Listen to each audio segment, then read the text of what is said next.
সংসারের পরিস্থিতি এমন হয়েছে, যে কাজটা আমার কাজের লোকেরা করে সেই কাজটা আমাকেই করতে হচ্ছে।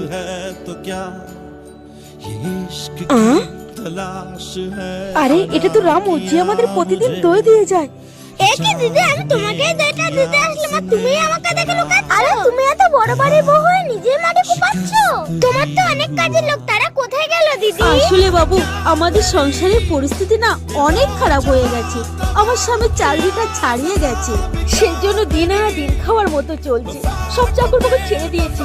আর শোন না বাবু, আজ আমরা দই নেবো না। রোজ রোজ আর কষ্ট করে আমাদের বাড়িতে বেকার আর দই আনতে হবে না। বুঝতে পেরেছি, এখন তোমার সময় খারাপ যাচ্ছে, সেই জন্য দই নিতে চাচ্ছ। কিন্তু সেটা বললে তো হবে না দিদি। আমি যখন বিপদে পড়েছিলাম তখন তুমি আমাকে টাকা দিয়ে সাহায্য করেছিলে। আমি টাকা দিতে পারবো না, কিন্তু এই দইটা দিয়ে পূর্ণ করতে চাই। না বললে কিন্তু চলবে না।